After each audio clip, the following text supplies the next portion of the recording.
Architecture for Developers with Simon Brown.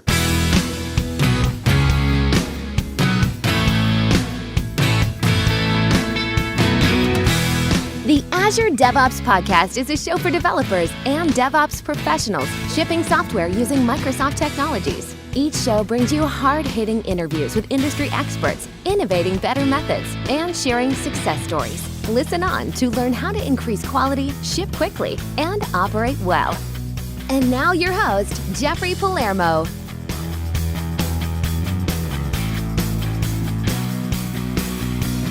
Welcome to the show. I'm Jeffrey Palermo, your host. Make sure to check out www.azuredevops.show for the past episodes and show notes. And if you're listening to this for the first time, tuning in, the Azure DevOps Podcast is for developers that are shipping software with Microsoft technologies. And the goal is that all development teams are able to consistently move fast, deliver quality, and run their systems with confidence. And I hope that the topics that we have on the show will help out with that. If you have any topics or guests that you'd like on the show, then just give us a shout on Twitter. On Twitter, it's Azure DevOps Show. That's the actual Twitter handle. And we're, again, a few weeks out from the Microsoft Virtual Build Conference. And if you haven't seen that content, go to Channel 9 and go to YouTube and go to the Build website and you can check out all of that recorded content from the conference. There were lots of exciting announcements in the Microsoft scene.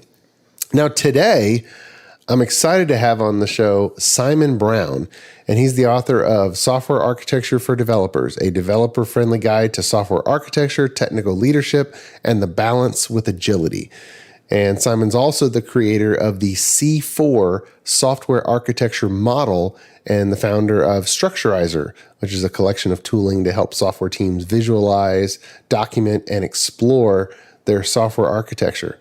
So let's get into it. Simon, how are you, sir? I'm very good, thanks. Yourself? I'm great. This topic of architecture is something that everybody needs, and you've spoken on this topic at so many different venues, and probably a lot of the listeners have kind of seen your work around there. But for those who are not familiar with your work, how did you get into this? What were the high points of your background that led to this? So my background is basically writing software for small consulting companies. I live in Jersey and Channel Islands now, but I used to live around London and worked mostly in the finance industry. And many of the software systems we were building obviously needed some design documentation, et cetera, et cetera. And as I kind of rose through the ranks, I ended up being kind of responsible for training other software developers to move into architecture roles. You know, obviously, if you have a consulting company and you want to grow your consulting company, you need more teams to build more software, which means you need more tech leads and more architects. Mm-hmm. And really, that's how I got into this stuff. So a lot of the stuff I teach is kind of an introduction to software architecture specifically aimed at software developers, helping them through what the role is and what the expectations are and what sort of things they should do on a day-to-day basis. So that's really where all this came from. Okay. And I think I've seen some stats over the last 7 or 8 years, the number of developers in the industry at large worldwide has at least doubled. And so we have so many more people out there working in the field.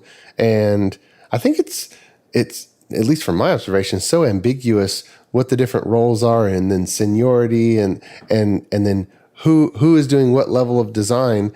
And I don't see a lot of people talking about architecture as a discipline. So how should, because half of the listeners, if they're distributed, have only been in the industry for a small handful of years, how would you encourage them to think about architecture and kind of separate that from job titles? What are we trying to do here? So I'm going to step back a second and pick up on something you said there. So I think one of the reasons we're not seeing many people talk about architecture, even now in 2020, is, you know, if we go back 20 years, you used to have the whole big upfront design thing, lots of architects, very high ceremony, lots of documentation, and everybody hated it. Agile came along, flipped lots of stuff on its head, and the very early perceptions of the Agile Manifesto was we don't need architecture, we don't need upfront design, therefore we don't need architects. And that mentality kind of persisted for a number of years after the manifesto was created. And so honestly, only now in the past maybe year or two, I'm seeing more and more organizations suddenly realize, oh, we do have distributed teams. We are building stuff at scale and we are trying to move fast. And we've got all this refactoring and rework and technical debt that we're building up. So maybe we should bring back somebody to do the tech lead thing. So that's what I'm seeing at the moment. So kind of to answer your question, it's very easy to get siloed in and locked in and just see your view of the world as a software developer. You know, you're sitting down 9 to 5 writing lots of code and stuff. Mm-hmm. And really for me, the architect role is about stepping away from the keyboard, away from the code. It's not that that's not important. It is, but there's other stuff that's important as well. And it's really about having that wider perspective, that bigger picture view. And for me, that's the essence of the architect role. It's about technical leadership. Okay. So even if someone were to have a role and they in their team talked about, oh, I'm the tech lead or I'm the lead engineer or whatever it happens to be, there's got to be somebody with the wider perspective. Yes, and that doesn't need to be one person, of course. You know, it's very possible to split that role out amongst many people on your team. That's harder to do, and I think there are fewer teams who are capable of doing that. But yeah, there should be at least some collective knowledge that says this is the way we're going. This is how we do things around here. Okay, so you've been coaching a lot of people through this. What's the right approach? How do you advocate people go through that? So my approach is let's not design everything up front. And my approach is also let's not do nothing up front. So I'm a big advocate of doing something lightweight and pragmatic and basically just practical. So it's kind of the just enough approach to upfront design. And of course, this is the starting point. So you kind of gather some information, you do some lightweight analysis, maybe use event storming or any of the other techniques out there. You put together some basic blueprint of what you think the thing's going to look like, and then you use that as your starting point to kind of anchor the team. So you go through tech choices and modularity and stuff. And as you progress, as you deliver stuff and ship things, your vision's going to change, and that's absolutely fine. So I do encourage teams to do iterative and incremental design, but with a starting point. That's the key difference. Okay. So I'm sure the same with you. A lot of teams that I talk with or introduce to, I ask, hey, do you have any type of design architecture diagrams? Just generally, do you have any diagrams? And the answer is either no, or yeah, we used to, or we have some, but they're not right. So how does diagramming fit in? Yeah, so I've seen the same things. Lots of teams very sheepishly tell me they have no documentation, and that's why that's why we brought you in. And some teams say, yeah, we have a photo of a whiteboard from 2 years ago. It's on Confluence or SharePoint. We don't know exactly where it is, but I'm sure we can find it if you really want to see it. I'm a big fan of diagrams and diagramming from an architect's perspective. And for me, the diagramming stuff sits in the core of many different practices that you can find useful when you're thinking about your tech lead and your architecture roles. And the reason for this is if you have a bunch of diagrams, you can see and understand what people are talking about, and you have that common language, that common understanding. And I think that's crucial. I've been sat in many workshops and many meetings, and I've heard people in those meetings say the same words but mean very, very different things. And if they had a diagram in front of them to kind of anchor those conversations, they would immediately realize that they're completely talking past each other. So yeah, super useful. Well, you created C4, which is, well, I'll let you describe it. It's a method for some type of diagramming that's useful. What for people who've never heard of C4? Why'd you create it, and why should they be using it? So the initial software architecture training courses I was doing maybe like 10 or 15 years ago, there was a case study exercise, and it was break up into groups, read some requirements, do some design, draw some pictures. And at that time, the focus of the diagrams was, have you covered all the requirements? Kind of a fairly typical thing to do. And after a few years of doing this, I realized that I couldn't understand half the diagrams. They were just completely illegible. There was no UML, no Archimate, no SysML, no formalism whatsoever. It was literally just random ad hoc boxes and lines on whiteboards. And so I kind of thought to myself, well, I thought people knew how to draw diagrams, and clearly they didn't. So there was an opportunity here to do something. And so basically what I did was I took the approach that I kind of used when we were documenting our own systems, the systems we were building for the consulting companies I was working for, and over the years have just kind of iterated and formalized it. And essentially the C4 model is a hierarchical set of diagrams at different levels of abstraction. C4 stands for context, containers, components, and code. So the context diagram, the system context diagram, is basically draw a box representing the system you are building in the middle. It's a box, we can't see inside it. We can't see the implementation details. And basically a system context diagram, this is kind of hard to explain without diagrams, of course, but a system context diagram shows the different types of users, roles, actors, personas who are using your system and the other systems in the landscape that your system integrates with. So if you've got a user using your system, you'd show that. And if your system is sending emails via some exchange system in your organization, you'd show that as well, for example. So it's a really kind of high level 30,000-foot view of the environment and the context. And then like Google Maps, you kind of pinch, zoom in, and you get progressively more detailed. That's C4 in a nutshell. Okay. Which is that I'll contrast that with way back from 1999, Philip Khrushchev from Rational Software had the 4+1 architecture method, which hasn't been updated in a long time. But this one, there's the modern DevOps movement. Of course, this is a DevOps podcast, and it's all about how to move fast. And so if we have a diagramming method, then the next question developers have is, okay, do I need to install Viseo? Well, my answer is please don't install Viseo for doing architecture diagrams. It's interesting that you mentioned Khrushchev's 4+1 model. So the C4 model takes inspiration from two things. One of them is 4+1, and one of them is UML. So the thing I like about 4+1 is it gives you those different angles to look at your software system from. So you've got the kind of logical functional view, you've got the development focused view, the processy type view, and the infrastructure deployment type view. So the C4 model, in essence, still follows 4+1, except it's really merging together the logical and the development views. Because one of the things I see teams do is they draw these nice high-level architecture diagrams on their whiteboard or Viseo, if they have to. And they're all very abstract and high-level and conceptual.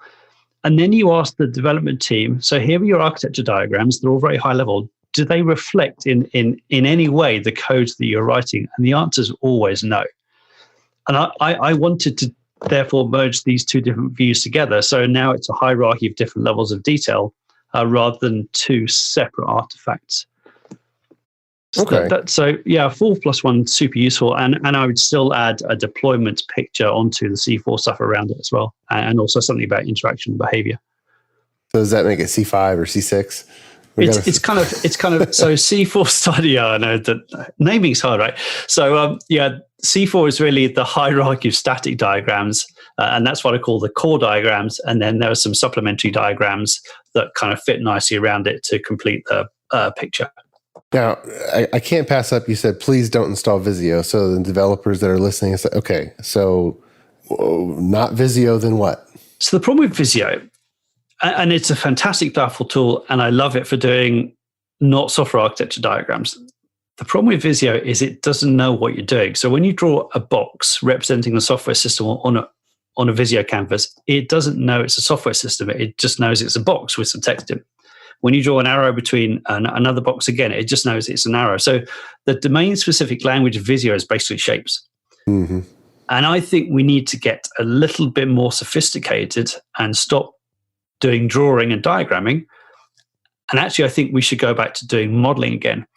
Now, it's at this point that all of your listeners switch off and go, no, we're not doing that thing again. Well, I think half of the listeners have no idea what you mean by modeling. Yeah. What the heck do you mean by that? I was just going to explain it. So the perception many people have of modeling is you create this kind of grandiose vision of everything in your domain and everything in your landscape at different levels of detail. And in days gone by, like 20 years ago, there was a big emphasis on model-driven design and model-driven architecture. And what you do is you'd buy these very horrible, expensive tools. You'd plow all this detail into them. You'd press a magic button and your system would pop out its code. That's not what I'm talking about here. And I'm also not talking about creating a huge, comprehensive UML model. So the easiest way to explain modeling is if I have two diagrams, and these can be the same level of abstraction or different levels of abstraction. If I have a user using my software system, and that user is present on both diagrams, if I want to rename that user in a tool like Viseo, I've got to rename that user on both diagrams twice manually. With a model, what you do is you create the concept of a user once with a bunch of properties, and then you basically, it's not copy-paste, but you essentially share that definition of the user onto multiple diagrams. You need to update the name, you modify that central definition, and magic happens and your diagrams remain up to date. So that's my big problem with tools like Viseo. And of course, it's not just Viseo, other diagramming tools are available. So Draw.io, Creately, Lucidchart, Glyphy, all of those general purpose diagramming tools, they're fantastic, just not for software architecture. All right. So I'm following you. The listeners are following you. And the next question is, okay, then what do we do? So we have a number of approaches to do this. You might have seen there's been quite a take-up regarding text-based tooling recently. So some of your listeners might be familiar with plant UML and web sequence diagrams, that sort of thing. So that's a step in the right direction. So rather than dragging and dropping boxes and lines on diagram canvases, you're writing some domain-specific language, and then you throw it through a tool, and the tool will do some visualization for you. So that gets us a little bit closer to where we want to be, because now we've got a textual definition, and we can version control it. We can diff different versions of the diagrams, and as developers, we like playing with text. There's probably a lot of listeners who are using the VS Code plugin for Plant UML. You just definitely do it in, hit Alt-D, and boom, out pops the picture. You update the text, hit Alt-D, new picture. Right, that's a really popular VS Code plugin. Definitely, yeah. But the problem with it, of course, is if you've got two diagrams again, these are in two different Plant UML definitions, two different text files, you need to go rename that element on both diagrams. Now, something we have going for us here is, of course, global search and replace. So you can open up a folder full of definitions and you can do a global search and replace, and the tooling makes our job easier, but we're still not really getting to modeling. So one of the things I've tried to do is kind of figure out, well, how can we create some lightweight modeling tools that are developer friendly? So this is really the essence of my Structurizr tooling. And it's essentially a way to create a model of a software architecture using either a textual domain-specific language or Java code or .NET code or TypeScript code, PHP or Python. So basically what you do is you write a little program or a little text file to describe your model, and you also describe the various views that show parts of that model, and then you render it. So I have some tooling called Structurizr, which is a cloud-based service, and it has a nice kind of diagram, web-based diagram rendering engine. But you can also take these definitions of your models and export them through tools like Plant UML or web sequence diagrams. So now what you have is you have a single definition of everything in your model, and the output is one or more Plant UML files, for example, which are all completely in sync. I think that's a much more powerful technique. And it also doesn't lock you into the particular rendering engine that you're using. So that's the approach I'm kind of going down at the moment. So it sounds like the format, the stored format of the different views, of the different diagrams, is text, and therefore would naturally go in a source control repository. Right. So now do you store the some format of Structurizr? Do you store the plant UML, PUML files? What do you see when you look in source control? So it's entirely up to you. With the Structurizr tooling, if you're writing Java code, you can store the Java code. If you're writing .NET code, so there's a Structurizr for .NET client library. So if you write that, you can just check in your .NET code. If you're using the textual DSL, you can check in the textual DSL. Structurizr does have a UI. So there are people who don't want to use text to create their diagrams and models, and that's absolutely fine.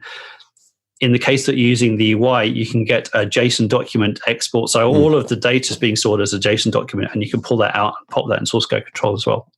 It's not as friendly because it's a bit harder to diff than the source formats, but it's still doable. Sure. Okay. All right. So you had mentioned with C4, you had mentioned the context diagram, and then container, component, class.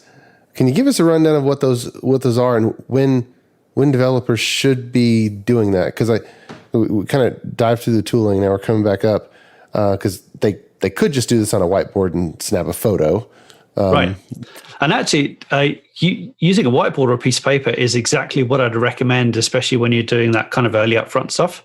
So I would definitely not adopt any sort of tooling until you're until you're ready to start creating long-lived documentation. So whiteboards and piece of paper, absolutely fantastic for doing upfront design. Yeah. Okay. So you pinch and zoom through the context. Then what's the thought process? So a system context diagram is basically your system in the middle and stuff around it in terms of people and other systems. So then you kind of pinch and zoom into your system, and you drop down to level 2. And level 2 is a container diagram. And by container, there's an unfortunate clash of naming here, and I have to say I got there before Docker, but that's irrelevant now, of course. It doesn't matter at all. So by container, I'm not referring to Docker or Kubernetes. By container, I'm basically referring to an application or a data store, essentially. So a container is typically a deployable thing. So an ASP.NET MVC application running somewhere, or it could be a C# Windows service, or it could be a SQL Server database schema, or something running on blob storage, or it's that sort of thing. So it's one of the things that you deploy to get your system to work. So the container diagram basically shows your single page app talking to your API, sticking stuff in your database, that sort of thing. So it's a high level overview of the major technology building blocks. So that's level 2. That's typically enough for most teams. So those 2 top levels are usually enough to describe most software systems. It's worth adding here, of course, that if you're building a microservices or serverless type of architecture, because all of your microservices or your serverless things are separately deployable units, I would treat those and model those as containers. And so therefore your container diagram essentially shows your microservices architecture. If you want to, you can start to zoom into individual containers and to show the components inside it. And by components, I'm basically meaning a grouping of related code, hopefully a nice, well-defined, clean interface with implementation classes behind it. So if you're building a typical kind of layered ASP.NET MVC application, you might have one component per controller or one component per functional grouping, that sort of thing. And so the component diagram is really showing your high-level code structures. So maybe that's individual bunches of code. It could be assemblies. There's no standard way to structure code and an application. So the component diagram tends to vary quite a lot. Or maybe some of the key design patterns that are intended to be there. Exactly. Yeah. All of that sort of stuff. And sometimes that's useful. So if you have a particularly large monolithic application and you want to get a view of the overall high-level code structure, going down to level 3 and drawing a component diagram for that monolithic application could be quite useful. I don't necessarily recommend doing that by hand because A, you'll get it wrong, and B, it'll be out of date very, very quickly. So you should really look at tooling to kind of help automate that process. If you're building a microservices architecture, when you zoom into your microservices, there's probably not much code there at all. So there's probably not worth dropping down to level 3 for documenting those things. So One of the things I say to people is, although the C4 model has the number 4 in the name, don't think you have to do all 4 levels. So typically the top 2 are more most teams seem to do. A few teams kind of get down to level 3 and show components. If you really want more detail, then you kind of zoom into an individual component and show the classes inside it. So this is classes, interfaces, enums, that sort of thing. Again, I definitely don't recommend doing that by hand. And that level 4 detail, the code level diagrams, are often something you can just right-click a bunch of code in Visual Studio or Write or whatever and say, build me a class diagram. So, okay. I mean, those are the 4 levels. It's system context, containers, showing deployable things, zooming into deployable things, showing components, and then zooming into components to show essentially classes, interfaces, enums. Seems, correct me if I'm wrong, but at the component level, it seems like the one that most development teams would at least need to have at that level is the structure of the Visual Studio solution with the different projects and the project references. Because unless it's a team of 1 or 2 where they already know it, there's got to be some alignment in, okay, that one project is going to have a dependency on this library, but we don't want that library being depended on by every project in the Visual Studio solution. Yeah, so that can definitely be a useful diagram to create. And of course, you can create that automatically just by scanning the dependency graph for all of your projects. The reason I'm hesitating here is that sometimes things like Visual Studio projects don't match up with what people think as components in the code base. So maybe you've got a single shared Visual Studio project, like a library, and that has maybe 10 or 20 components inside it. So you've got orthogonal concerns here. You've got, here are my 10 or 20 components, and by the way, they're all wrapped up in the single Visual Studio project. So that's another angle to look at here. But yeah. Okay. So maybe that's at the container level then, even though it's not a deploy process, or you just have to choose. So that's a question I get quite frequently. Should we treat our assemblies as containers? And my answer is, unless you can run them standalone, no, they're not. So often I treat assemblies as just a way to group components. And sometimes on the component diagram, you might draw a dashed line around a bunch of components to say all of these things sit in assembly X. So it's typically something between the levels. Gotcha. Okay.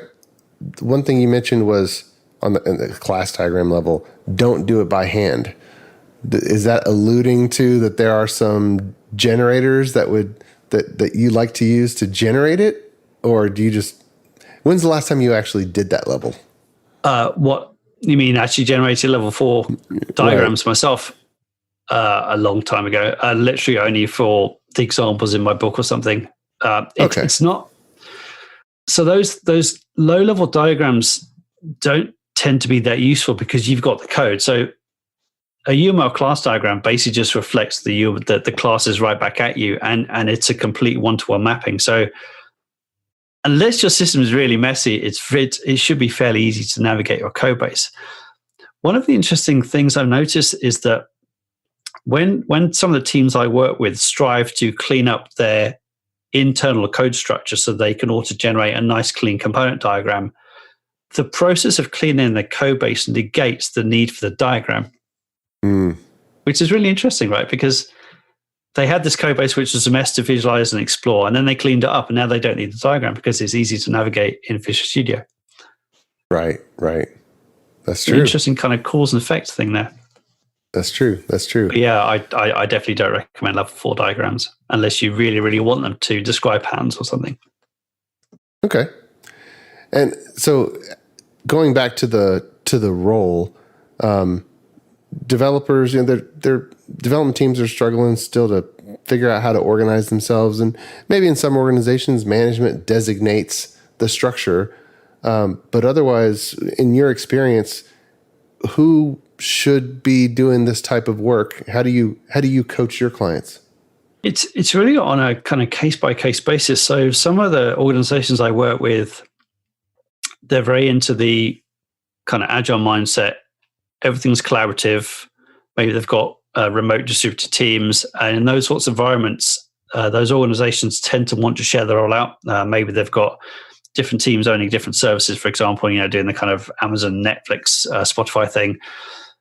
And so those sorts of organizations tend to want to take a different approach to the more traditional organizations where you've got a bunch of people, they're in the same place, in the same office, and they're working on the same products over and over again, doing kind of much, maybe bigger, chunky releases. And I guess my kind of initial starting point advice is, can you at least identify one person on the team who has the big picture in their minds and who you would go to when you want advice about how do we do this, or which way do you think we should take the technology decisions that we're making? So, and many teams at that point say, no, we can't. So the instant fix is, well, find someone you think is suitable and tell them they have that role. So that's a relatively easy fix. Of course, again, as I said before, it doesn't need to be one person. If you've got a couple of people who work well together, you can share that role amongst them. And often that works quite well because it's very rare. Your experience, I imagine, is probably the same. It's very rare to find someone who's an expert in all the technologies that are being used on a particular product or project. So I tend to find people are very good at front end or very good at back end or very good at the kind of data analytics stuff. But I've never met a single person that knows all of that stuff really well enough to be doing tech lead across all of them. So maybe you find your specialists in your different technology areas and you put them together and you say, this collective group of people, that's our tech lead group, that's our architecture group. So yeah, there are different ways to kind of look at this and approach it. Yeah, that's a good point. With single page applications being so popular, there's all kinds of, I mean, if I think about Angular, React, Vue, Blazor, I mean, even years ago, Knockout, and there's more coming. There's no way I'm going to spend the time and do enough projects to go up and down every individual stack and know all the ins and outs. But in my head, I can categorize them as all being similar, as we keep the state in the browser, and we can do a lot of things before having to call back to the server, and knowing that there's multiple frameworks that are of a certain type. Right. Then that allows me to limit the number of concepts that I'm working with. And that's super useful. It's super useful to have that breadth and understand that there's a bunch of different things out there and a bunch of different ways to do things and a bunch of what we might call best practices, and also appreciating that you're not necessarily the expert in all of that stuff. And sometimes it's knowing who to call on in your team to get the right answers when you need them, of course. Yeah. All right, as we close up here, you have your book, Software Architecture for Developers, your product, Structurizr. Or if for people who just want to dig in immediately, what are the resources you'd recommend they go to next? I know you have some recorded presentations from your journeys around the world talking about this topic, but are there any go-to resources that the listeners should jump into next? So for the sake of brevity, I'll give you two. So I think the first one to go to is the C4 Model website, which is c4model.com. And that's a single page. It's quite a long single page, but it's a single page and it gives you a complete overview of the C4 model, example diagrams, tips and tricks about notation and that sort of thing, and also some links to other resources like conference talks and stuff. So c4model.com is definitely the first place to go. And for the more general architecture stuff, I'd say go to my website, which is simonbrown.je. And somewhere near the top, there's a bunch of embedded YouTube videos from conference talks from all of these places I've been and spoken at. Awesome. And of course, your book, anywhere books are sold? No, it's actually LeanPub only. Oh, well, okay. Yeah, so it's an ebook. We'll include that URL. So the story behind the LeanPub book, if you're interested, is because I was doing all this architecture stuff back in like 2008, when no one was interested in architecture. I approached a bunch of publishing companies with my idea for a nice, lightweight, pragmatic architecture book, and they all said no. So I thought, well, I'll just publish it myself. And it happened. And it happens, and the rest is history. Awesome. And LeanPub, doesn't that have a nice text-based authoring format? It does, Markdown, yeah. So it's been really nice to work with that model because it's all text-based. So we have all the tool chain. And also because it's an ebook, they kind of encourage iteration. So you can push stuff out there, charge like $5, add some more content, bump the price up another $1, and then keep going until you've written your book. It's fantastic. Nice. Well, that's great. Simon, thank you so much for coming on the show and sharing your experience with what I would call practical architecture for developers. Thank you so much. You're welcome. Thank you. It's been a pleasure. And until next time, keep shipping. You've been listening to the Azure DevOps Podcast, a show for developers and DevOps professionals shipping software using Microsoft technologies. Go to www.azuredevops.show for show notes and other episodes.